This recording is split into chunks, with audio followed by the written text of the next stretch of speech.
Welcome to NHA Today, where we explore the path to lasting health and fulfillment through a whole food, plant-based lifestyle. Each week, we bring you real conversations with doctors, health experts, and everyday individuals who've transformed their lives through food, mindset, and community. This is NHA Today, powered by the National Health Association. All right. Hi, Dr. Analila Valencia. Thank you so much for being a guest today for the National Health Association podcast and interviews. So excited to interview you today about our fun topic that we're going to dive into. But first, I'd love for you to tell a little bit more about who you are, what you specialize in, and what keeps you going on a daily basis and helping people. Oh, thank you, Dr. Peacock. And I'm super honored to be part of the podcast and educating menopause women. Absolutely, that's a passion for me. So background, I'm a naturopathic doctor and an acupuncturist, and I see a variety of things, but specifically I focus on regenerative therapies, hormonal therapies, so women going through from perimenopause, menopause transitions in their life, and also focus on just like natural ways to not stop but slow down aging. So we just talk about what things people could do through life and dietary and supplement recommendations. Awesome. I love it.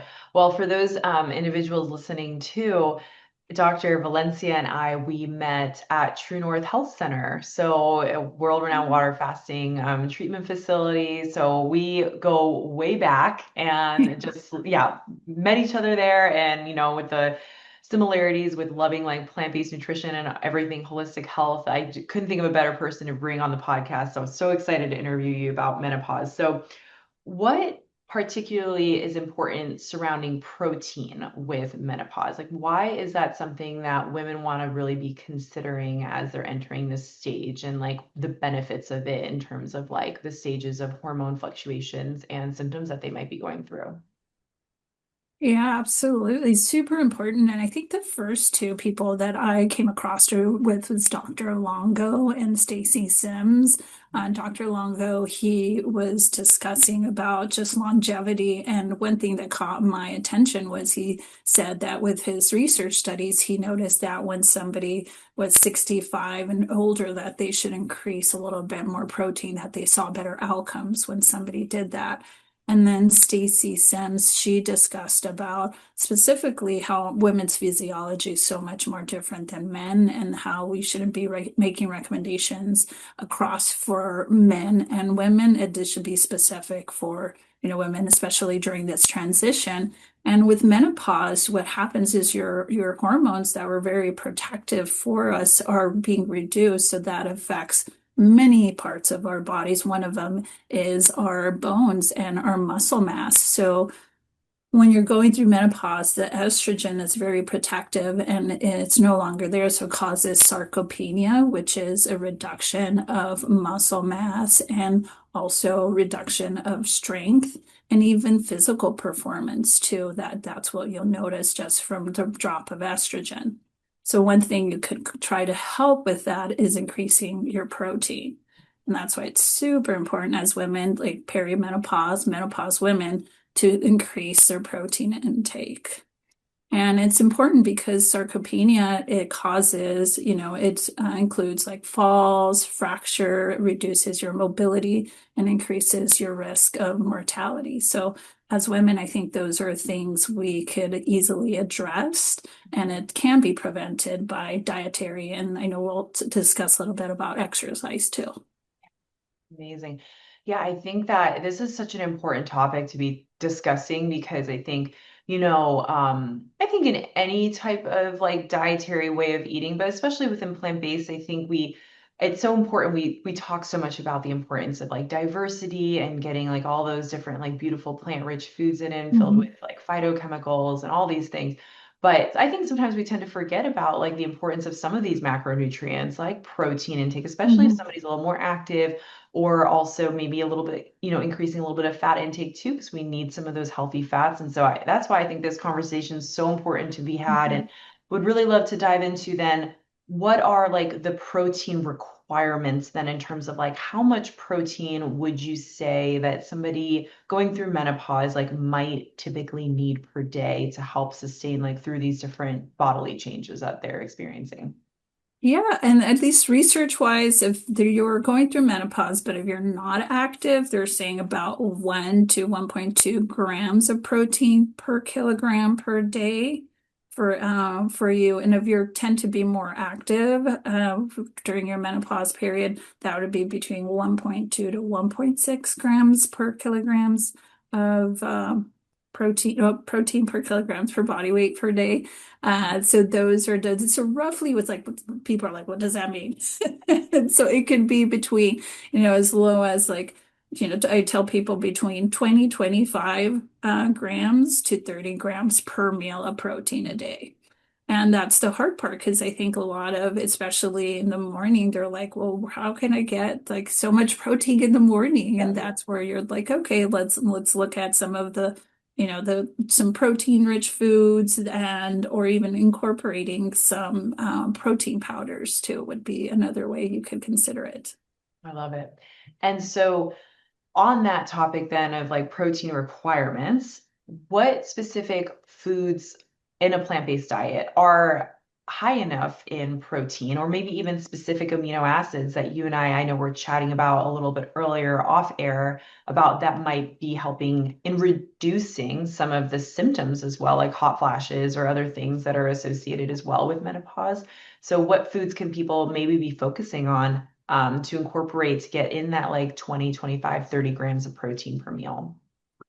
Yeah, so for protein, the big ones I like for example, for lentils, a cup of cooked lentils is about 18 grams, and like half a cup of hummus is 9 grams. But nobody eats half a cup, everybody goes for a full cup, so you're getting at least 18 grams if you do a cup of hummus. And another one's easy, like hemp seeds, like 3 tablespoons of hemp seed is 10 grams of protein. So those are, obviously like tempeh, tofu. Some people don't do well with tempeh or tofu. So then I'll just say, we'll do the edamame and just, steam edamame. And that half a cup is 9 grams. Again, you could do a full cup to get your protein sources. And the beautiful thing about, the tempeh tofu and the edamame is that they tend to be higher in the isoflavonoids, so the phytoestrogens.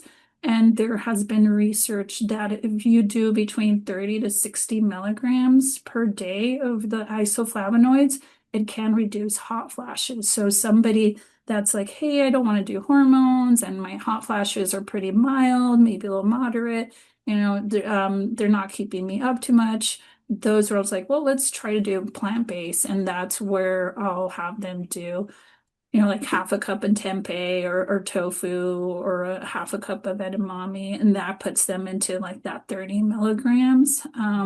You could do miso too, but it's the lower end and it tends to be higher in salt too. But you could have different all for the isoflavonoids. Those are the options I tend to recommend for people. Um, And I love all those foods, by the way. I love soy foods. I love, incorporating a little protein powder in my morning. It was like a single ingredient protein powder, something Mhm. super easy. You don't need to get those ones that contain like all different kinds of ingredients in them. You can stick with simple. Like I love this one pumpkin seed protein powder that's been like my go-to lately that I love. Nice. So protein, we know, it's when it's broken down, down into different amino acids, and that's the building blocks of what creates protein and then helps to support our bodies in multiple ways. But we're specifically talking about menopause here. Are there any specific amino acids that you found that you should be focusing on for women that are going through menopause that might help with protein support as well? Yeah, the leucine would be the next one that I would think is amino acid. So leucine helps with protein synthesis, so meaning it helps with protein building blocks. So like we were discussing with menopause, our body is naturally breaking down the muscle mass from it. So that's why we need to eat more protein to try to counteract that, but also specifically leucine-rich foods also help with your body saying, oh, I should start building more protein and not try to break it down. And again, no surprise, it's a lot of the foods that we've discussed. And then as far as what they're recommending, as these first research, they're saying between 2.5 to 3 grams of leucine-rich foods. So for an example, like tempeh, half a cup has at least 1.3 grams. And for, let's see, for lentils, cooked lentils, again, 1.3 grams there. Chickpeas, about 1.2 milligrams. Pumpkin seeds that you love, it's about 600 milligrams. So that kind of gives you an idea. And then like another one would be quinoa. Cooked quinoa has about 400 milligrams. So that gives you an idea like how much you could double up or move move things around with your meal planning, like twice a day, once a day, and so forth. Awesome. Yeah, so protein requirements, such an important piece in all this in terms of helping to support women going through menopause. Now, let's say somebody is sensitive to soy products. So they might not be able to incorporate tempeh or tofu or things like that. You've already mentioned lentils, you mentioned chickpeas, you mentioned different seeds, which are amazing. I don't know if there's any other recommendations you have. I will say something that I found at the market like a year ago, that I've actually really enjoyed incorporating like kind of on and off is, I don't know if you've heard of it, but it's called, it's from Big Mountain Foods and it's called fava bean tofu. So it's made from fava beans and the Oh, protein in it is incredible per serving, which per serving, so it's a block and it's 4 servings per block. And for 70 calories, you're getting something like 16 or 18 grams of protein for that. It's like a very high protein amount, but it's just made from fava beans, which is incredible. So I get so excited when I see things like this that are kind of coming out, and it's made from whole plant foods, which is incredible. I don't know if there's any other recommendations that you've seen. That was one thing that I've seen that I was like, oh, if I know somebody that can't tolerate soy very well, I've recommended that as a really good option. In addition to maybe the lentils and the other supports that you've recommended too. But do you have any other ones that you've seen? the ones I like, it's a little bit harder, is the lupin beans. Those are tend to be higher in protein, so I really, really, I'm starting to recommend those. It just takes so a long time to cook it and soak it process to get rid of those alkaloids. So Yeah. I would say if they're willing to put the time and the effort, the lupin beans, love those because they're just so high in protein. Oh, they are so good. And they even have the brand, I eat them as a snack every week. It's I think the brand is called Brahmi, Brami, that they're already cooked and they're fermented a little bit. They have like some of this Mm, salt and vinegar in it and it, oh my gosh, those are so good. I know we went camping together like a month ago and I was bringing those with me like on our camp trip. They were yeah. like perfect. Those are great protein sources. Yeah. Yeah, I love those. Well, awesome. Well, kind of moving on from maybe the protein requirements and the food piece, what are some other recommendations then, like lifestyle wise, that you'd recommend for some of your patients also going through menopause that you found to be really helpful in conjunction alongside the dietary piece? Strength training is the big one. I think that's the one that I've really, all my female menopause women, I was like, okay, get yourself a personal trainer and do some strength training to avoid any injuries. But it's just so important with strength training. It helps with preventing falls and fracture and helps increase your bone mineral density, which is super important because, again, estrogen protects our bones. That's getting reduced. So then you're at risk of being osteoporosis or osteopenic. So Mhm. that's a loss of, your bone structures and just Yeah. bones becoming weaker. So you want to, so the analogy I tell people is if you're strengthening the muscle, it's pulling on the bone and it's just getting the bone stronger. Yeah. Also training helps with like insulin sensitivity and Mhm. increases the brain-derived neurotrophic factor. So it's good for cognition, memory support. So it helps with lowering dementia and helps with sleep too. So I always Mhm. tell my ladies, twice, 2 to 3 times a week, between like 15 to 30 minutes, just strength training. And I always tell them to focus on the lower extremities because they're the largest muscles, glutes, hamstrings, and quads. So it's like, okay, just, work on somebody to help you with squats, lunges, and make sure there's, resistance training to that. And also, it's very important that, they're doing it appropriately so they don't injure themselves. Because I think sometimes people are like, okay, I'm gonna, eat healthy, start working out, and then they do something with good intention, but they do it in the wrong form, or it was too soon, too fast, They or get carried too away, heavy excited. weights, and then they they injure themselves, and then it's like, Yeah. oh no. So yeah, so look for somebody that specializes in working with older women, and specifically with strength training. Awesome. You had talked about Valtra Longo a little bit earlier, so I realized I would love to ask this question for you is, yes, he talks a lot about dietary support and protein, but he's also a big proponent of fasting. He has this fasting mimicking diet, the 5-day fasting mimicking diet. And of course, we're both our backgrounds at True North Health Center. Have you found supports with fasting to be helpful at all? Like with I mean, fasting is just wonderful for many people, but in terms of like for menopausal women, like do you find that to be like a helpful adjunct to supports at all? Case dependent maybe. I'm just curious if it's something you've ever recommended for any of your patients.